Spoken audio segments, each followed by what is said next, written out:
చదువులు, ఉద్యోగాలు, బిజినెస్ చేయడం కోసం పుట్టిన ఊర్ను వదిలేసి మనది కాని దేశానికి వలస వెళ్లి జీవితాన్ని చక్కబెట్టుకోవాలని యువత ప్రయత్నిస్తూ ఉంటారు.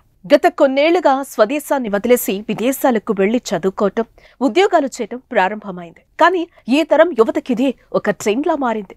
వందల్లో, వేలల్లో కాదు, లక్షల్లో ఈ మధ్యకాలంలో భారత్ నుంచి అమెరికా, ఆస్ట్రేలియా, సింగపూర్, గల్ఫ్ అంటూ ప్రపంచ నలుమూలలకు వెళ్తున్నారు. అయితే అక్కడ ఎన్నో కష్టాలు పడి ఉన్నత చదువులు చదివి ఉద్యోగాలు సాధించి ఇంటికి శుభవార్త చెప్తారని తల్లిదండ్రులు ఆశిస్తున్నారు.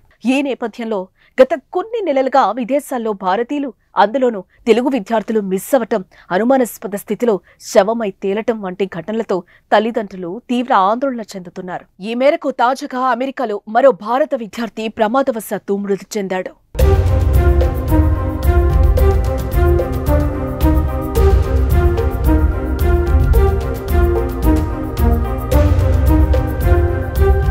ఉన్నత చదువుల కోసం అమెరికా వెళ్లిన ఆంధ్రప్రదేశ్కు చెందిన ఓ విద్యార్థి ప్రమాదవశాత్తు జలపాతంలో పడిపోయి మృతి చెందాడు. ఈ విషాద ఘటన సోమవారం జూలై 8న చోటు చేసుకుంది. ఏపీలోని తూర్పుగోదావరి జిల్లా గోపాలపురం మండలం చిట్యాలకు చెందిన గద్దె శ్రీనివాస్, శిరీష దంపతులకు ఇద్దరు సంతానం. కుమార్తె అమెరికాలో ఉంది. దీంతో 2023 జనవరిలో ఆమె సోదరుడు గద్దె సాయి సూర్య అవినాష్ హైర్ స్టడీస్ లో ఎంఎస్ చేసేందుకు అమెరికా వెళ్లాడు.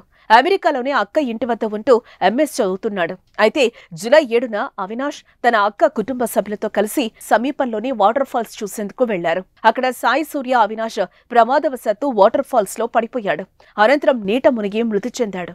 జూలై 8 సోమవారం ఈ సంఘటన చోటు చేసుకుంది.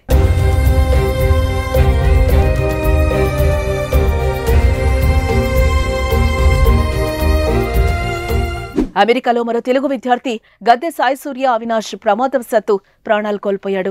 ఉన్నత చదువులు చదివి ప్రయోజకుడై తిరిగి వస్తాడనుకున్న తమ బిడ్డ వాటర్ ఫాల్స్ లో పడి ప్రమాదవశాత్తు మృతి చెందిన విషయం తెలుసుకున్న కుటుంబ సభ్యులు, బంధువులు కన్నీరు మున్నీరుగా విలపిస్తున్నారు. అవినాష్ మృతదేహాన్ని వీలైనంత త్వరగా స్వగ్రామం తీసుకొచ్చేందుకు అక్కడ అధికారులు ఏర్పాట్లు చేస్తున్నట్లుగా అమెరికాలోని మృతుడి అక్క తెలిపారు. ఇప్పటికే అనేక మంది భారతీయ విద్యార్థులు అమెరికాలో ప్రమాదవశాత్తు మిస్సింగ్ లేక ఎవరో దుండగుల చేతిలో అన్యాయంగా ప్రాణాలు కోల్పోతున్నారు. కాగా నెల క్రితం ఇద్దరు తెలుగు విద్యార్థులు కూడా ప్రమాదవశాత్తు జలపాతం నీటిలో పడిపోయారు. మెడిసిన్ చదివేందుకు అమెరికాకు వెళ్లి ప్రాణాలు కోల్పోయిన విషయం మనకు తెలిసిందే. దీంతో అమెరికాలో భారతీయులు, ముఖ్యంగా తెలుగు విద్యార్థులు ప్రమాదవశాత్తు ప్రాణాలు కోల్పోవడం ఆందోళన కలిగిస్తోంది.